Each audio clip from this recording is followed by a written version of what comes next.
हुनुहुन्छ पुण्य सर नमस्कार। थ्याङ्क यू सो मच, धन्यवाद। तपाईँ सन्चै हुनुहुन्छ? हो, सन्चै छु। यो तपाईँ जादुगर त होइन नि, किनभने तपाईँले जे भनिरहनु भएको छ नि, बोलिरहनु भएको छ नि, सोसियल मिडिया मेनस्ट्रिम मिडिया अब सबैतिर तपाईँले जे बोल्नु भएको छ त्यो कुरा चाहिँ नेपाली राजनीतिमा काहीँ न काहीँ पुरा भइरहेछ क्या।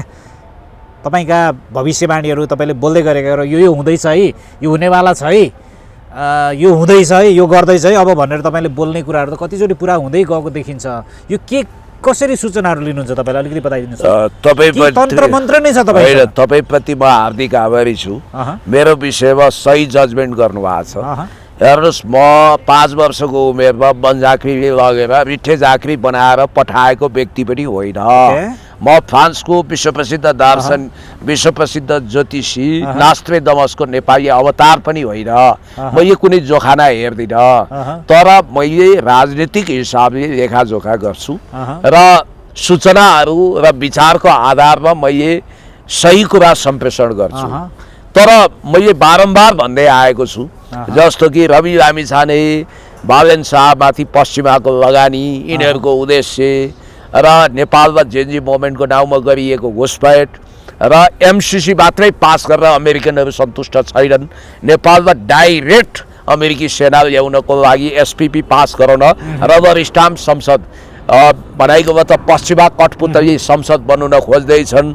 नेपालकै भूभागबाट 15औं दलाई लामा घोषणा गर्ने घातक अभियान चल्दैछ।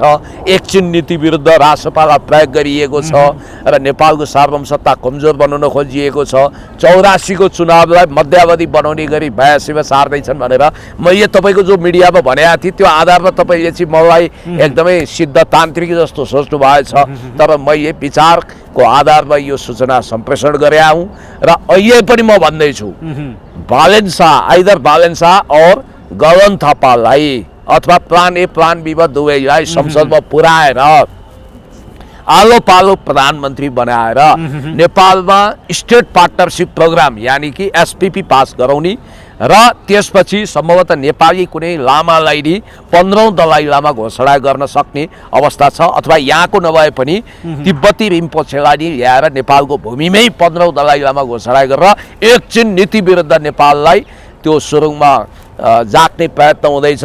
र केही कथम भोलि राष्ट्रवादी शक्ति केपी शर्मा ओलीज्यूदेखि हर्क साम्पाङ जस्तो व्यक्तित्व र यो फोर्सलाई म्यासिभली दमन गर्न यिनीहरू एग्रेसिभली आए भने पनि तपाईँले आश्चर्य मान्नु पर्दैन, किनभने नेपालमा विदेशी चलखेल पछिल्लो दिन एकदम वात्त बढेर गएको छ। अमेरिकी नागरिकता लिइसकेका रवि लामिछाने जसले अमेरिकी नागरिकता त्यागेको पनि हामीलाई कुनै प्रमाण छैन, उनले निरन्तर रूपमा चाहे जेल तोड्ने कुरा होस् चाहे जेसुकै गर्ने कुरा होस् नेपाल विरुद्ध खेलोबेलो गरिरहेका छन्। बालेन शाहले त 6 महिना अगाडि नै सिकन्दरबार जल्ने स्क्रिप्ट लेखेका थिए।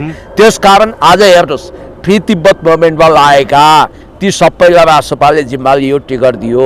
जेएनजी आन्दोलनमा भएको विध्वंस र सर्वनाश मानवीयदेखि जनधनको क्षतिको जिम्मेवारी लिने गरी 7 बुँदा गरे बालेन शाह र रविले। त्यो हिंसात्मक घटनाको उनीहरूले जिम्मेवारी लिए। त्यहाँदेखि तपाईँको सहकारी ठग्ने, देश बर्बाद बनाउने लुसिफरवादीहरू नेपाललाई बर्बाद बनाउन आएका र सबभन्दा डरलाग्दो कुरो के भने चाइनालाई नेपालमा एग्रेसिभली तान्ने र पश्चिमाहरूलाई तान्ने, नेपालमा ल्याएर चाइना र पश्चिमाको भिडन्त गराएर नेपाललाई अर्को युगोस्लाभिया या अर्को प्यालेस्टाइन बनाउने यिनीहरूको जुन षड्यन्त्र छ हो त्यसको लागि राष्ट्रपा प्रयोग भइरहेको छ। त्यही भएर आज झापाको दमकको त्यो विशाल मानव सागर यो के सन्देश? यतिखेर मैले तपाईँलाई अलिकति रोकेँ, यतिखेर तपाईँले बोल्नु भएको थियो क्या दुर्गा परसाईलाई चाहिँ यिनीहरूले चुनाव अगाडिसम्म चाहिँ जेलमै राख्छन्, चुनाव पछाडि चुनाव नहुँदैसम्म जेलमै राख्छन् भनेर एउटा अन्तर्वार्तामा तपाईँले भन्नुभएको थियो। हिजो बेलुका उनी भक्तपुरमा आफ्नै निवासबाट पक्राउ परेका छन् होइन। यो घटनाक्रम तपाईँले जे भन्नुभयो त्यो कुराहरू पुरा हुँदैछ। यो दुर्गा परसाईसँग यो सरकार चाहिँ वा चुनावी सरकार किन यति साह्रो तर्सिएको होला? होइन, दुर्गा परसाईको यदि यो सरकार एकदमै विरोधी भएर दुर्गा परसाईको आवाज मुख बन्द गर्न उसले पक्राउ गरेको वा दुर्गा परसाई पुरै पश्चिमा षड्यन्त्र विरुद्ध खोलेर लागेको अवस्थामा पश्चिमा इसारामा उनलाई पक्राउ गरेको र लामो समय थुन्ने योजना रहेको हो भने म यो कुराको निन्दा भर्सना गर्छु। दुर्गा प्रसाईको बोल्ने अधिकार स्वतन्त्रताको हामीले सम्मान गर्नुपर्छ। जबकि दुर्गा प्रसाईसँग मेरा हजारौं कुरा मिल्दैनन्, तपाईँका मिल्दैनन्। हामी लोकतन्त्रको मूल्य र मान्यतामा सम्झौता गर्नु हुँदैन, नेभर कम्प्रोमाइज भन्ने मान्छे हो हामी। देश तथा विकास समृद्धिको पक्षमा जानुपर्छ भन्ने पक्षमा हो हामी। इन्डियाले अर्को स्टेट बनाओस् भन्ने दुर्गाका घातक अभिव्यक्ति विरुद्ध उभिएका मान्छे हौँ होइन। तर दुर्गा प्रसाईका अभिव्यक्ति स्वतन्त्रता विरुद्ध उनको मुखलाई ताला लगाउने, भोटे तालचा लगाउने गरी यो सरकारले जुन चलखेल गरेको छ यो निन्दनीय छ। म तपाईँको विचारसँग असहमत हुन सक्छु, तर तपाईँको वैचारिक स्वतन्त्रताको सम्मानको निम्ति अन्तिमसम्म लड्छु भनेर भोल्टेयरले जसरी भन्नुभएको छ। तपाईँलाई एउटा कुरा म भन्छु, हिजो राति 9 बजे उनलाई क्रापज्याप पार्नुको कारण के हो? निवासबाटै सैकडौँ प्रहरीहरू गएर। दुईटा कुरा हो, या त दुर्गा पनि part of the political conspiracy हुन्। अलिकति यसलाई बुझौँ। दुर्गालाई ब्रान्डिङ गर्न, दुर्गाको व्यक्तित्व बढाइदिन, समाए जस्तो गर्ने अथवा कतिले ट्रोल गरे जस्तै मोबाइलको चार्जर हिरासत कक्षभित्र छुटेको त्यही लिन गए जसरी समाउने, फेरि हाजिरी जमानीमा छोडिदिने, हिरो बनाउने काम किन भइरहेछ? एउटा यो कतै मिलिजुली त होइन। किनभने आमा भन्दै दुर्गा जानी, अनि दुर्गा माताको मूर्ति दिने भनेर दुर्गा प्रसाईले दिने, अनि उनी फेरि मजाले चिया कफी खाएर आउने, अनि उनीसँगै वार्ता गर्ने। उनलाई सेनाले हिजो स्टेक होल्डर बनाएको थियो भन्ने बित्तिकै एउटा कुरो तपाईँले के बुझ्नुपर्छ भने कतै न कतै दुर्गा प्रसाईलाई कुनै विदेशी शक्तिले प्रयोग गरे हो। दुर्गा प्रसाई उनले बिहार इन्डियामा गएर चाहिँ त्यहाँका विभिन्न मुख्यमन्त्रीहरू जो चाहिँ अलिकति धार्मिक रूपमा अलिकति उनीहरू कट्टर मानिने मान्छेहरूसँग जसले चाहिँ भेटघाट गरेका छन्। होइन, दुर्गा प्रसाईको विषयमा म सिधै भनिदिन्छु, भारतीय प्रधानमन्त्री र सम्माननीय प्रधानमन्त्री नरेन्द्र मोदी भन्छन् उनले। तर दुर्गा प्रसाईलाई नेपालमा स्थायी प्रतिपक्ष बनाएर तपाईँलाई थाहा छ नि, शक्तिशाली अखबार जसरी, प्रवक्ता जसरी किन प्रयोग गरिन्छ? किन प्रयोग गरिन्छ? दुर्गा प्रसाईलाई यी भिडियो अडियोहरू कहाँबाट आउँछन्? उनी एकदम आफैमा खुफिया संयन्त्र तगडा भएका, इन्टेलिजेन्स भएका मान्छे त होइन। उनी शैक्षिक योग्यता त फेरि पनि कतै न कतै तपाईँ र मैले शङ्का गर्नुपर्ने ठाउँमा उनी छन्। अब यहाँनिर तपाईँले के सोच्नुपर्छ? तपाईँ जतिको मान्छेसँग त्यो सूचना किन आउँदैन? किनभने तपाईँ पिएचडी स्कलर होइन, राजनीति शास्त्र मजाले बुझेको मान्छे, समाजशास्त्र मजाले बुझेको मान्छे होइन त। तर दुर्गा प्रसाईसँग त्यस्ता सूचनाहरू आइरहेका छन् जुन सूचना चाहिँ वास्तवमै कल्पना गर्न नसकिन्छ। होइन, मेरो कुरा धारा प्रवाह जाँदा धैर्यताले सुन्नु न। दुर्गा प्रसाईको हकमा सेनाले जेन्जी आन्दोलनको स्टेक होल्डर भनेको हो कि होइन? हो नि, ठुला सबै मिडियामा आयो। सेनाले किन उनलाई जेन्जी आन्दोलनको स्टेक होल्डर भन्यो? उनलाई मन्त्री बनाउन गरेको चलखेल कहाँ तुइयो? उनी सुरुमा प्रधानमन्त्री बन्न चाहन्थे। गत साल चैतमा जुन क्लाइमेक्स घटना घट्यो, 3 कुनेमा मानव नरसंहार भयो, विध्वंस भयो, त्यसैको क्लाइमेक्सको रूपमा भदौ 23 र 24 को घटनालाई लिँदा अन्यथा हुँदैन। अब यहाँनिर त्यसको कनेक्सन छ भन्नुभयो तपाईँ। दुर्गा प्रसाईले एउटा कुरा के भनेका छन् भने, मैले चिनियामा राष्ट्रपति सी जिनपिङ र त्यसपछि भारतीय प्रधानमन्त्री नरेन्द्र मोदीलाई अलरेडी इमेल लेखेका थिएँ भनेर भन्छन्। भने दुर्गा प्रसाईलाई यो जेन्जी आन्दोलनको घटना अलरेडी थाहा थियो भनेर उनले कुरा गरिरहेका छन्। यदि थाहा थियो भने त्यत्रो हिंसा र नरसंहार रोक्नको लागि 18 गते यदि उनले भनेको कुरा सत्य हो भने सी जिनपिङ र नरेन्द्र मोदीलाई इमेल लेख्न सक्ने। तर उनले त्यही कुरा पत्रकार सम्मेलन गरेर या दर्जनौं मान्छेको हत्या गर्ने प्लान छ, आगजनी गर्ने प्लान छ। खबरदार, यो जेन्जी मोमेन्टलाई अस्वीकार गरौँ। यहाँभित्र घुसपैठ हुँदैछ किन भनेनन्? किन जनता सचेत गराएनन्? एउटा कुरो। दोस्रो, उनी आफै ज्यान फ्यालेर जेन्जी मोमेन्टको नेतृत्व गर्न चाहन्थे। त्यहाँ बालेन शाहले उनलाई प्रतिबन्ध लगाए, अथवा बालेन शाह मार्फत पश्चिमा शक्ति केन्द्रले उनलाई प्रतिबन्ध लगाएको बुझिन्छ। किन प्रतिबन्ध लगाए होला? अब उनले थ्याङ्क्स गड म त्यो आन्दोलनमा गइनन्, नत्र म नै सिद्धिने रहेछु, मलाई नै अहिले मुद्दा लाग्ने रहेछ भनिरहेछन्। उनी पुरै दाम्रो चुडालेर त्यो जेन्जी आन्दोलनमा जान चाहँदा पनि बालन साहबले अलरेडी स्ट्याटस लेखेर उनको नामै सङ्केत नगरिकन उनलाई नै घोषपेच गरेर बौलाहरू नआउनु, अभियन्ता नआउनु किनभने एउटा कुरा उनलाई किन प्रतिबन्ध लाग्यो। अनि त्यति गर्दा पनि उनी थामिएनन् भनेर मिराज ढुङ्गाना लगायतका व्यक्तिलाई पठाएर उनलाई किन रोकथाम गरियो, किन झेन्जीमा आउन दिएन। यतिसम्म भनियो कि दुर्गा तपाईँ आउनुहुन्छ भने हामी तपाईँमाथि नै अट्याक गर्न सक्छौँ किन भनियो भन्दा दुई कारण हुन सक्छ। एउटा जेन्जी आन्दोलनमा घुसपैठ गरेर जुन तत्त्वले आन्दोलन हाइज्याक गरेर सुशीला कार्कीलाई प्रधानमन्त्री बनाएर नेपाललाई पश्चिमा परेड ग्राउन्ड बनाउँदै थियो, त्यो शक्ति केन्द्रले भारतलाई पनि स्टेक होल्डर मान्दैन्थ्यो। भारत यति कुरा मात्रै पश्चिमासँग सहमत थियो कि केपी शर्मा ओलीज्यूलाई वैधानिक रूपमा हटाउन सकिँदैन, जेन्जी आन्दोलन मार्फत तहस नहस गरेर हटाउन सकिन्छ भने ठिकै हुन्छ भन्नेमा भारतीय खुफिया अलरेडी कन्भिन्स थियो।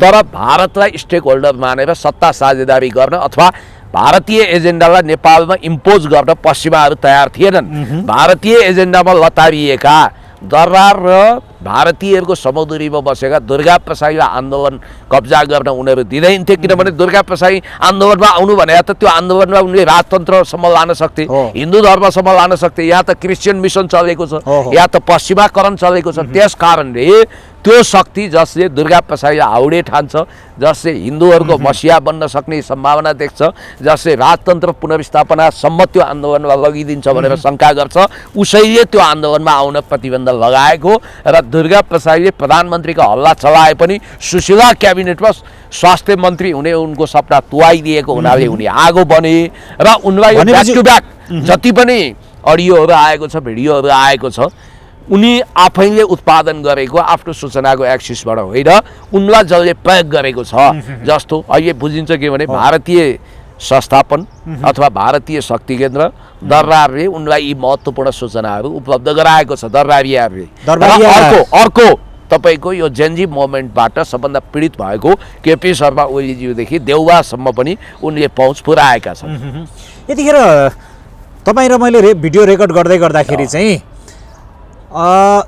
दमकमा यतिखेर ठुलो जम्मा हुने अवस्था बनिरहेको छ, किनभने त्यहाँ श्रम संस्कृति पार्टीका अध्यक्ष हर्क साम्पाङ चाहिँ त्यहाँनिर पुग्दैछन्। मेयर हर्क साम्पाङ चाहिँ एक दिन शक्तिशाली बन्नेछन् भनेर कुनै न कुनै समय तपाईँले बोल्नु भएको थियो क्या, जसरी मिडियामा जुन तरिकाले तपाईँले प्रक्षेपण गर्नुभएको थियो, अहिले त्यो तपाईँको प्रक्षेपण चाहिँ कतै न कतै भलै वैधानिक रूपमा उनी शासन सत्ताको कुनै त्यो उयसमा त पुगेका छैनन् होला। त्यो तपाईँको फागुन 21 पछि के हुन्छ त्यो थाहा छैन, तर जनमानसमा नागरिकमा उनको एक खालको ठुलो उपस्थिति चाहिँ यतिखेर तपाईँ र मैले देखिन्छ। यो घटनाक्रमलाई तपाईँले कसरी हेरिरहनु भएको छ भन्नुहोस् त। होइन, अब हेर्नुहोस्, देशमा लुसिफरवादीहरूको ताण्डव हुनुभन्दा धेरै राम्रो कुरा हो हर्क साम्पाङको सफल आमसभा होस्, त्यहाँ लुसिफरवादीहरू रवि लामिछाने र बालन शाहलाई काला कर्तुतहरू नङ्ग्याउन् र राष्ट्रवादीहरूलाई एउटै मोर्चामा आउने आह्वान गरियोस्, नेपाल जोगाउने मन्त्रणा गरियोस्। यो कुरा धेरै राम्रो हुनेछ। कमसेकम देशभक्त हिलोबदुलोब चटाइमा गुन्द्रीमा बसेर देश जनता विकास समृद्धिको पक्षमा अविरल खटिरहने हर्क साम्पाङज्यूको दिन दुगुना रात चौगुनाको दरले प्रभाव बढोस्। एकातिर केपी शर्मा ओलीज्यू जो देशभक्त हुनुहुन्छ, उहाँले अमेरिकी सेनाले हिजो महाशिवरात्रिको दिन, अस्ति महाशिवरात्रिको दिन नेपाली छातीमा जसरी परेड खेल्दैछ त्यसको पनि उहाँले विरोध गर्नु भएको छ। यो प्रश्नमा मैले तपाईँलाई कहाँनिर लिएर आउँदैछु भने तपाईँ राजनीतिज्ञ है, राजनीति बुझेको मान्छे र अहिलेसम्म समाजलाई बुझेको मान्छे, नेपाली कन्टेस्टमा यसरी विदेशका कुनै पनि मुलुकका सेना कुनै पनि ओकेजन वा कुनै पनि अवसर पारेर आएर टुँडी खेलमा सैनिक सँगसँगै परेड गर्थ्यो कि के थियो तपाईँ? त्यो गर्नु हुँदैन र त्यो गर्नु आपत्तिजनक छ। त्यसमा पनि सुन्नु न, क्रिस्चियन धर्मावलम्बीहरूले वैदिक सनातनी हिन्दूहरूको किराँतहरूको अति पवित्र चाड यो महाशिवरात्रिमा आएर यस ढङ्गले चलखेल गर्नु भनेको तपाईँको शुभ सङ्केत होइन। अब खोइ त्यहाँ गोली गट्टा ल्याएर आएका छन्, यो गरेका छन् ऊ गरेका छन् भनेर बाहना नाटक त गर्न सकियो, तर कुरा चाहिँ के हो भने प्रष्ट कुरो म तपाईँलाई गर्दैछु। यो ढङ्गको जुन अहिले चलखेल व्यापक रूपमा भएको छ, यसले के बुझाउँछ भने अस्ति यो कतिखेर भएको छ भने इन्डो पेसिफिक कमान्डको कमान्डर नेपाल आएको, सुमेरुक नेपाल आएको बेला यो भएको छ। अनि अर्को कुरो, जतिखेर अमेरिकी सिनेटर जो फरेन अफेयर्समा दखल राख्छन् र सिधा अमेरिकी राष्ट्रपति सी जिनपिङ के अरे चिनिया अमेरिकी राष्ट्रपति डोनाल्ड ट्रम्पसँग सालनाल जोडिएको छ।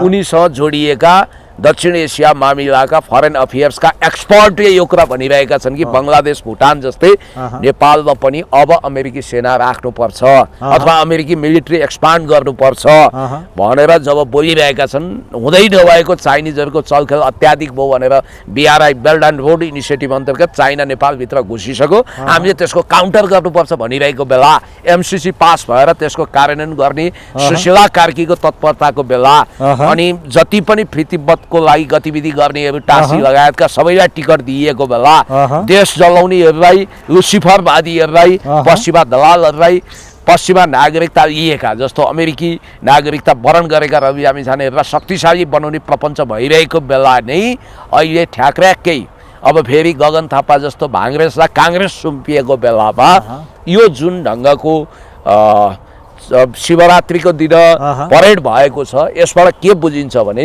स्टेट पार्टनरशिप प्रोग्राम अर्थात् SPP पास गराउन उनीहरू आतुर भएर लागेका छन्। नेपालको सार्वभौमसत्ता जोखिममा छ, नेपालको भौगोलिक अखण्डता जोखिममा छ, नेपाली हामी जोखिममा छौँ र यो चलखेल विरुद्ध हामी अगाडि बढ्नुपर्छ। हर्क साम्पाङको जसरी तपाईँले प्रक्षेपण गर्नुभएको थियो उहाँले विभिन्न स्टेटसमा लेख्नुभयो, मैले त्यो फुल रोप्दै गर्दा एउटा युवालाई हात झड्काएर चाहिँ एकछिन है भनेर भनेको कुरालाई चाहिँ जाँड खाएर भनेर भने त्यो देख्नेले चाहिँ टोडी खेलमा विदेशी सेनाले परेड गरेको देखे कि देखेन भनेर एक किसिमले उहाँले कटाक्ष सहितको प्रश्न गर्नुभएको छ क्या। त्यही त अब उहाँले कहिले जाँड रक्सी चुरोट बिडी खाएको हामीलाई थाहा छैन। अब म त कहिल्यै पिउँदिनँ तैपनि मलाई टन्न पिउँछ भन्छन् भन्ने बित्तिकै यो फटा जमात एआईबाट भिडियो बनाएर एउटा देशभक्तको हुर्मत लिन बदनाम गर्न उद्धत भएको यो जमातको विषयमा म धेरै कुरा भन्न चाहन्न।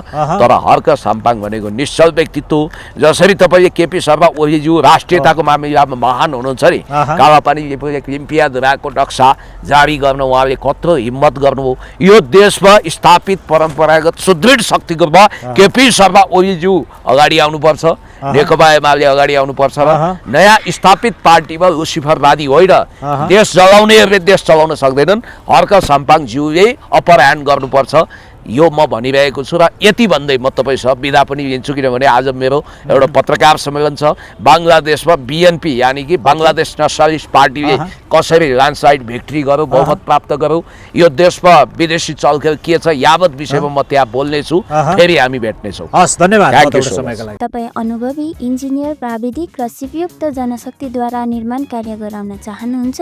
20 वर्षदेखि आवासीय तथा व्यावसायिक भवन, सडक, पुल जस्ता अन्य परियोजनामा सेवा प्रदान गर्दै आइरहेको हाम्रो कम्पनीले विभिन्न किसिमका कन्स्ट्रक्सनका काम गर्नुका साथै गुणस्तरीय सेवा उचित समयमा प्रदान गर्ने गरेका छौँ।